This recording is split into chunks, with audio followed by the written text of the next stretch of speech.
So good afternoon, everyone. My name is Carol Metz Murray. First and foremost, I am keenly and intimately aware of the impact of domestic violence. I have been working in the anti-violence sector for the last 18 years in working with women and children, focused on helping them move forward. So as I stepped into that, I have a background in coaching, but also a background in leading organizations, basically since I've been 19, whether it be in government, local government, not-for-profits, and business. But I really discovered my passion when I stepped into the anti-violence world in a leadership position and discovered just all the services available to help women and children move forward. That made my heart sing because in this world of domestic violence, really for me, the main focus is helping children because domestic violence, yes, impacts adults, but it certainly impacts children as well. So that brings me to where I am today in doing a special project with the Canadian Centre for Men and Families.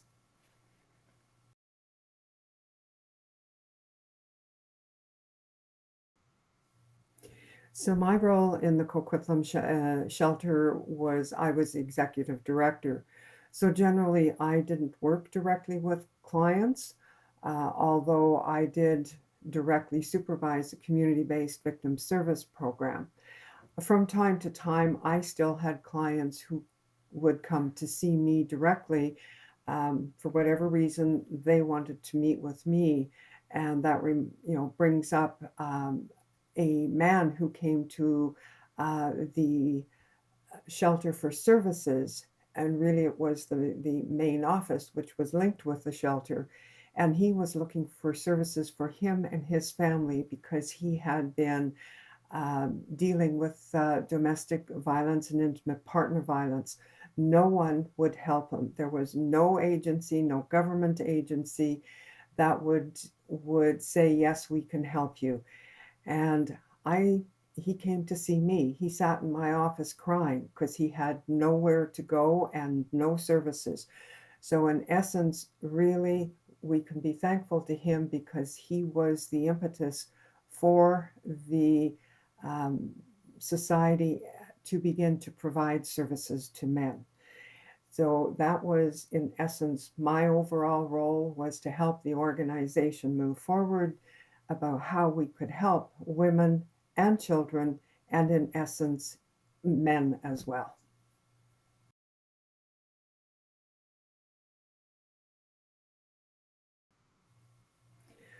Well, in the world of domestic violence, over many, many years, it has always been that there's very much that it has been very specifically gender-based, where men have been viewed, they're the perpetrators, and statistics continue to say that roughly between 80 and 85% of women are impacted by male perpetrators. We really don't keep stats for the other way of men and how they're impacted by domestic violence. But when we deal with service providers in a general way, there is that stigma that it has to be a man who is committing domestic violence. That's just a foregone conclusion. So then if we mix into that just cultural perspectives as well, and as we provide services through, in essence, biased lens, where people see the world through their lens instead of stepping back and saying, well, it could very well be that really it's not the man who is the perpetrator in this case. It could be a woman. I mean, there is a long time view of, women are the victims, and they've been victims for centuries, and that has been perpetuated.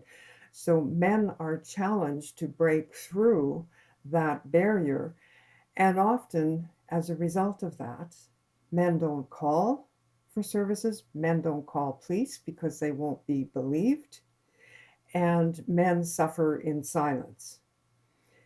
And that too, then, of course, impacts children.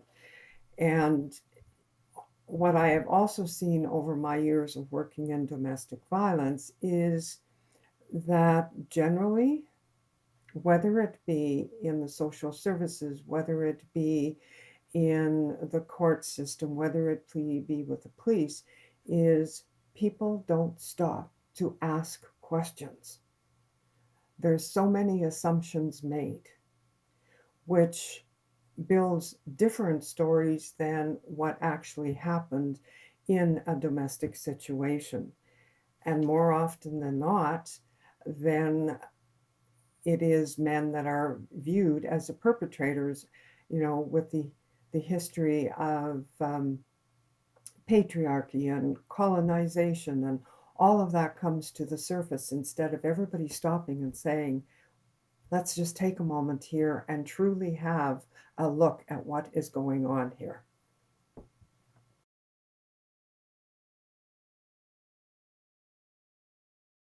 So, right now, the Canadian Centre for Men and Families is working on a project in BC to develop a business case for a men's shelter/transition home for men and families fleeing domestic violence.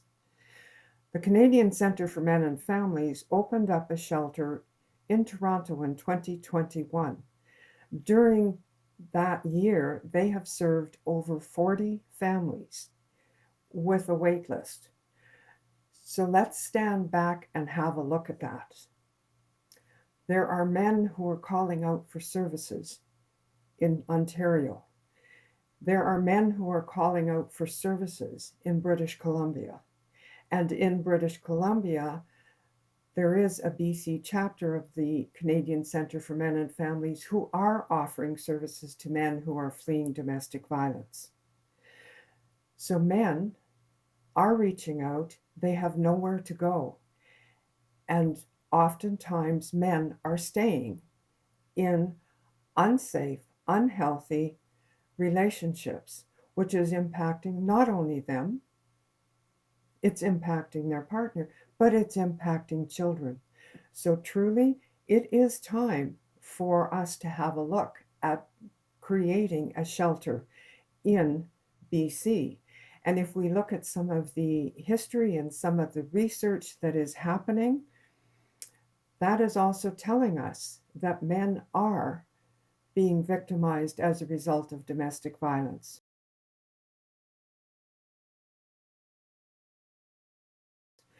We just recently had here at Simon Fraser University Dr. Alexandra Lysova, who works within the Department of Criminology, and she was awarded a research award. It's called the Sterling Prize, for recognizing the work that she has been doing in the research on male victims of domestic violence. So we do know that it is happening. We also know that there was a project called Shelter 2.0, which was done in Alberta, that also identified that males are victims of domestic violence. So here we are in BC. We have a growing population, and domestic violence against women and children hasn't declined. We don't really keep specific separate stats on men, but we do know that men and families are being impacted because we're offering them services through the BC chapter of the Canadian Centre for Men and Families. It is time that we begin to look at domestic violence in a more holistic way, because domestic violence is not gender specific. That is an old paradigm, and it's time for that to be set aside, and we begin to look at the family in a very different and holistic way, regardless of what the family dynamic is. And the Canadian Centre for Men and Families is very inclusive of all men in the services that it provides, whether in Ontario as well as BC. And so, it's just time. I mean, I get very passionate about that because when I look at what women go through and I look at what men go through, then ultimately that takes me to the children who need our support, as well as the men do and as well as the women do. This is not about one or the other. This is about how do we help men and families. And this is one way that we can do that.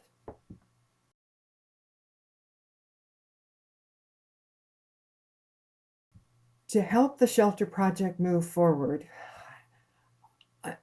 one of the ways, or perhaps a variety of different ways, that could happen is to reach out to the Canadian Centre for Men and Families, the BC chapter, to the executive director, who is Kristen Lewis, and you'll find her information in this video. People wanting to help, as well as also wanting to donate, could reach out to the executive director for the Canadian Centre of Men and Families, and that's Justin Trotter in Toronto. And truthfully, they can also reach out to me if they are really wanting to.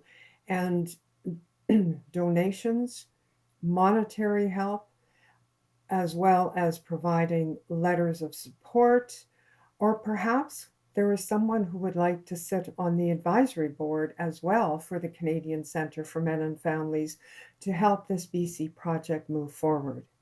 But we do need your help. We do need the community support, and we appreciate every bit of help that we receive, because again, this is about families, and this is about moving men and families forward in a safe way to help them recreate their lives.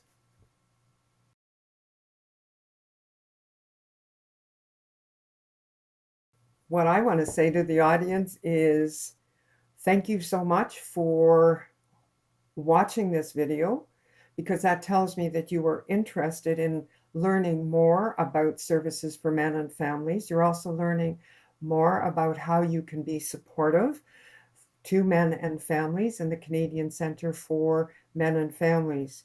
And really, this is truly all about how do we help men move forward and how do we help women move forward in that world that we call domestic violence. Because intimate partner violence hasn't gone away. How can we help support men? Because quite frankly, one of the biggest things that still doesn't exist here in BC, but right across Canada, is services for men. There's very limited services for men, and generally services that are provided for men, such as through BC's chapter here, they are all provided from people who are donating their time. So when we look at an equality issue over on the side of women and families, those services are all funded either through government, through foundation, and private donors. So when we are looking at equality, we need that to begin to happen for men as well.